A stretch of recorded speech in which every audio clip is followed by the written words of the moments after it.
আজ আমি একটা গরিব বাবার কাহিনী শোনাবো।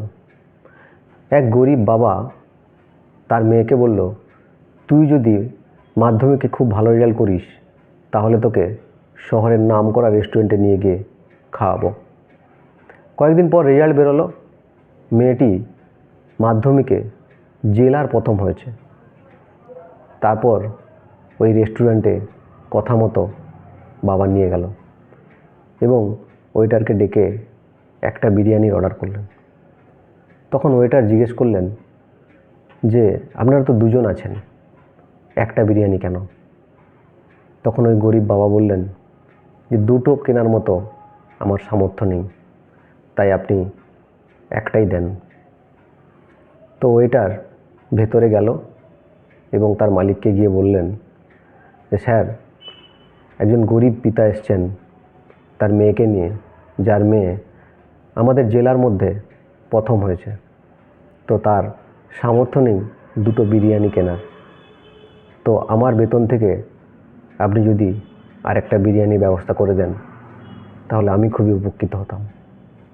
তখন ওই রেস্টুরেন্টের মালিক বললেন যে ওই দুটো বিরিয়ানি ওনাদেরকে দেন, তাছাড়াও আরও 4টি প্যাকেট করে দেন, আর ওদের গ্রামে যারা আছেন তাদেরকে সবার জন্য মিষ্টি খাওয়ার ব্যবস্থা করে দেন।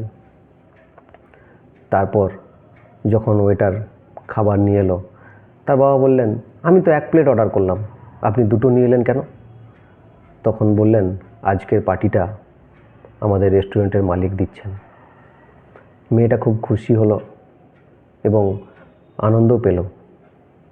তার কয়েক বছর পর মেয়েটা ইউপিএসসি ট্র্যাক করলো এবং আইএএস অফিসার হয়ে ফার্স্ট পোস্টিং তার ওই জেলাতেই হলো। তারপর ওই রেস্টুরেন্টে খবর দিল যে একদিন উনি আসবেন। তো মালিক তো জানে না যে কে উনি বা নতুন কে অফিসার এসছেন।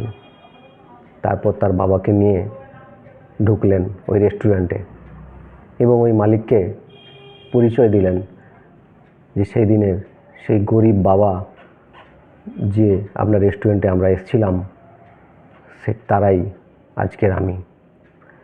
তো তাতে এবং সেদিন যে আপনারা ব্যবহার দেখিয়েছিলেন বা সেদিন যে পার্টিটা আপনারা দিয়েছিলেন তাতে আমরা খুবই খুশি হয়েছিলাম।